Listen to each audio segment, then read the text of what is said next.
Hello everyone, I'm Renata with Renata's Garden and welcome to another episode of Unearth Horticulture.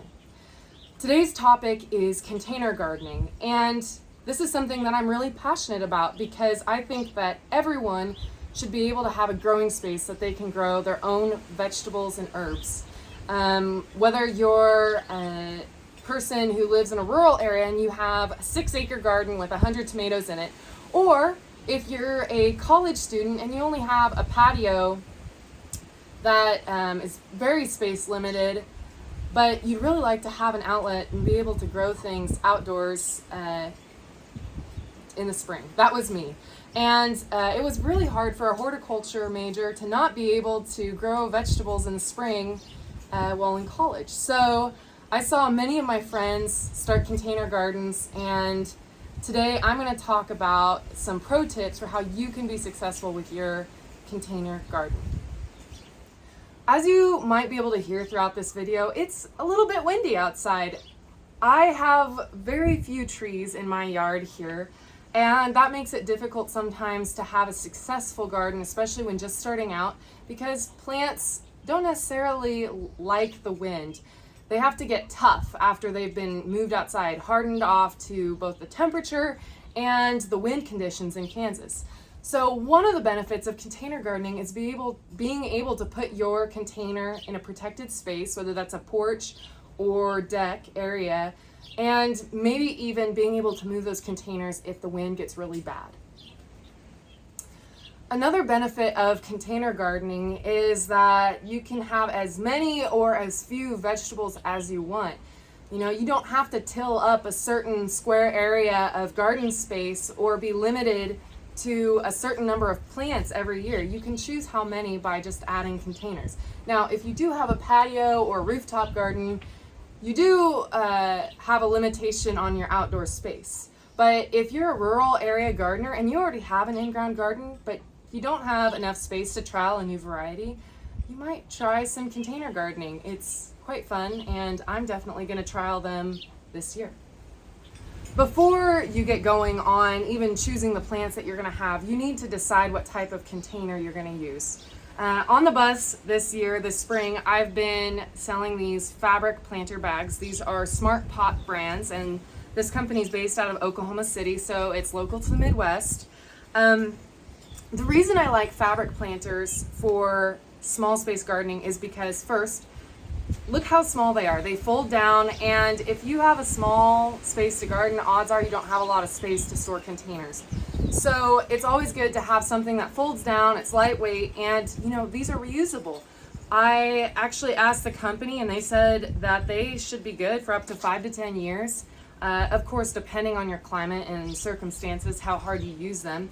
But they're really great, they're reusable. The other thing about fabric planter bags that are cool, is that roots don't get root bound in these. Now, roots can fill them out and get compacted in there, but unlike glazed pots and terracotta pots where the root tips reach the edge of the pot and just start to circle and wrap, they get redirected, and that can cause what's called a root bound root system.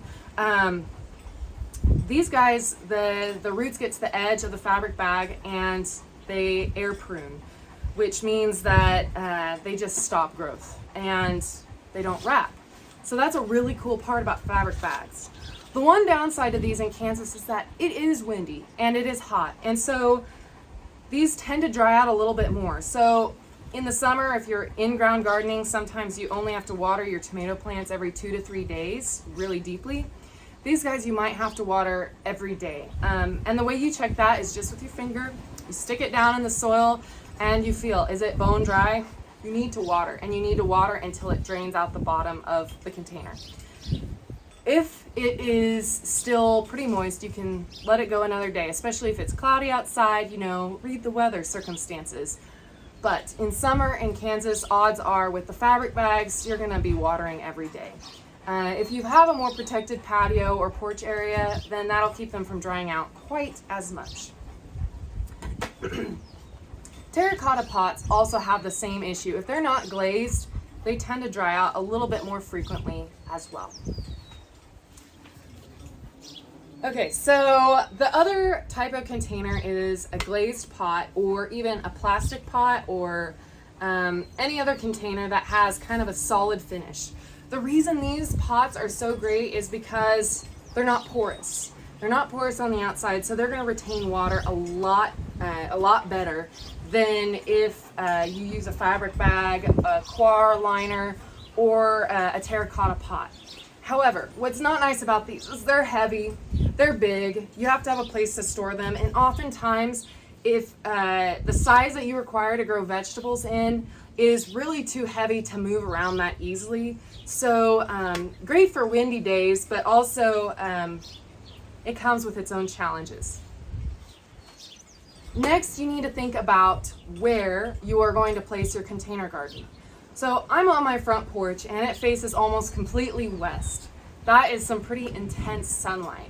So plants on this side of the house are going to dry out almost twice daily if they're in containers.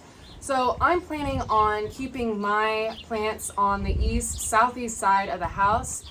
That south sun will still give them that intense full sunlight to help them set fruit and ripen fruit, but it might be a little bit more protected from the west side.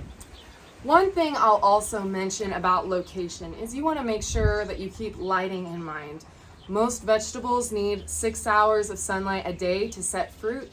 So if you have a really shaded yard, shaded area, keep that in mind when you're selecting the plants that you're going to put in your containers. I'm going to demonstrate using the fabric planters today because I want to try all these out for you guys too, and stay tuned over the summer on my social. I'm going to give updates on how this is going, and I hope if you're trying this out too that you'll let me know if you have questions or what you like or don't like about this type of gardening. I'm always looking to find solutions and improvements to help you guys grow better. After you've selected the location where your container garden is going to be, you've selected the container type, you need to think about the potting mix that you're putting in. It is very important that you do not use soil. Soil is for in-ground planting only. If you put it in a container, it can cause all kinds of problems with your plant, including root rot and water issues, and it's heavy and it's muddy and it makes a mess. So just don't go there. But potting mix is a really great way to container garden. It provides good drainage, it provides good moisture retention and weight to your plant.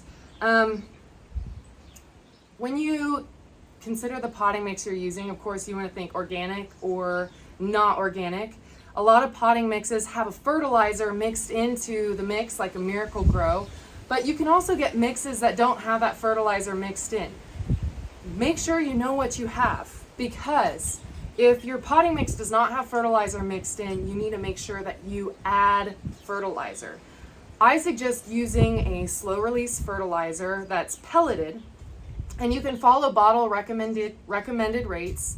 And you apply that, and you apply it maybe once a month, and that provides the nutrients your vegetables and herbs need to actually be productive.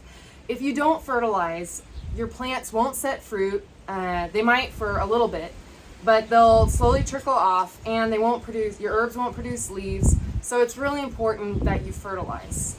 Stay tuned for next week's video on all things fertilizer. The next thing you need to do after selecting your soil, your containers, your location, is select your plants. And many people will tell you that you can use just standard any tomato, any pepper, and put it in a container. While this may be true, there are actually varieties out there that are bred to be grown in containers. Because container gardening is becoming more popular, breeders have turned their attention this way and have actually created varieties, or created cultivars is the proper term, of vegetables that can help you be successful in your patio gardening. I have grown several of these myself this year, and I'm going to try them out in my container garden, and I'm just going to walk you through those varieties. On the bus, you will find a container garden bundle, and many of you have already purchased it. I'm really excited to hear back on how it goes, but it has a patio tomato, and not confuse you here. It has a patio tomato, a little everleaf emerald towers basil, and this grows about 3 feet tall, and it flowers 10 weeks later than most basil varieties, which is kind of cool. It has a snackable bell pepper, and they're not full-size bell peppers, they're little snack peppers, you know, you might see at the grocery store, little sweet peppers. And then this patio baby eggplant. And I'm really excited to try this one out. It has 3-inch size purple eggplant fruit, and I'm excited to try it on the grill or on a sheet pan dinner. I think this one will be a fun one. So those 4 plants are in my container garden bundle, and swing by the bus if you want to try them out.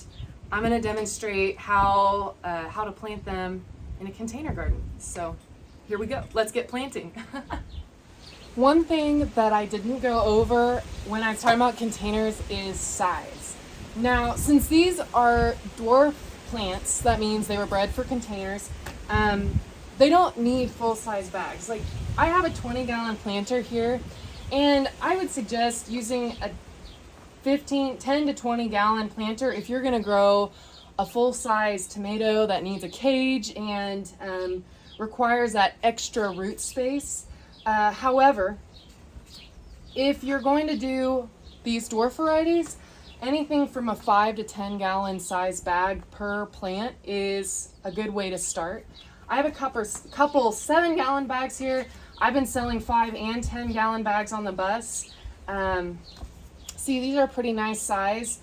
I am going to plant 1 per bag, and that's simply because even though they're like these eggplant, pepper, and tomato are all solanaceous crops and they probably could do okay in a bag together, I want to be able to have a little bit more control over them, and so I'm going to grow them separately. And if you're new, I suggest that you do the same.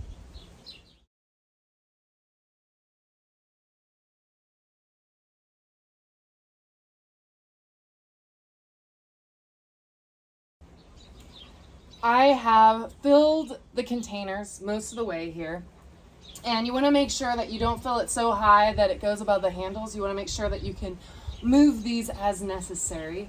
Now I'm just going to select the plants I want to plant. I am not going to actually plant all of these varieties because I'm going to have an in-ground garden, but I definitely want to trial out this fabric bag planting, and when I'm lazy, I guess, I don't have to go all the way out to the garden to get some produce. So we're going to try this out, and I am going to do a patio baby eggplant because I'm really intrigued by that variety. And in this one, let me just put that there so I remember what I say. In this one, I'm going to do a snackable bell pepper. And then in this guy, I'm going to trial out this everleaf emerald towers. So we're going to see how these varieties go. Remember, when you're planting solanaceous crops, they form adventitious roots from their stems, and that simply means that they can form roots from their stems. So I always suggest taking them out of their pot. You see they got some nice white roots, they're ready to go. Break up those roots to get them going, otherwise they'll stay in the same form all their life. And then you take this plant and you plant it there, and then fill in soil up around it until that first base of the leaf. Okay, so I have this planted until the first, the bottom of the first leaf that I have here. And then of course, don't forget your handy dandy tag to remember what variety it is.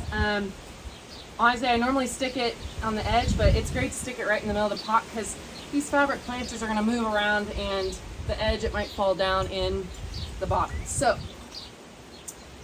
my first plant is planted. I'm going to keep doing it, and then I'm going to talk about the next step. With peppers and tomatoes, especially as well, besides just the eggplant, I suggest you can remove some of those lower leaves and then plant it up to halfway deep on the stem. It works wonders. Alrighty, so you can see here I have planted my 3 fabric bag plants. Now, the next step's a little bit painful, but really necessary if you want your plant to get established well. Whether it's in ground or in containers, this is a good rule of thumb. If you see flowers starting to form on your plant, pull those off. And the reason you pinch those off is because plants, when they start to set fruit after they flower, you know, first comes the flower, then comes the fruit, they start to not focus as much on leaf and root production. So it's really important to help it focus when it's first planted on getting more leaves and getting roots to establish itself so that it doesn't, so that it's not a weak plant during the summer. So help it to focus on that by simply just removing the flowers. So I do that on tomatoes, peppers, eggplants, anything honestly that's flowering when you plant it. So I have pinched the flowers off. I've planted them pretty well in. This is the time, if your potting mix doesn't already have fertilizer added, go ahead and add that fertilizer. I'm definitely going to do a video, another episode on fertilizer next week, so hopefully I can help you out there. Fertilizer is extremely important in this kind of setting because the added nutrients of the soil in the first place is not there. Soil, like in-ground soil. And even in vegetable gardens, it's important to fertilize to keep those nutrients boosted in vegetable plants because they are using a lot of them to produce fruit. So I'm going to move these guys into their final location and give them a water. Today I demonstrated an eggplant, pepper, and basil plant, but you can do this with a lot of plants. I have here plants that I didn't plant today that would do excellent in containers. I have my patio tom, my tri-basil, this little baby rose nasturtium. All of these would lend themselves well to containers. And if you have questions about plants that may or may not work, definitely give me a shout. I'm happy to answer these kinds of questions. So yeah, I'm very excited to see how this grows. If you have any other questions related to fertilizer, pot size, pot type, where to put your plant, let me know. So until next time, you've been watching Unearth Horticulture.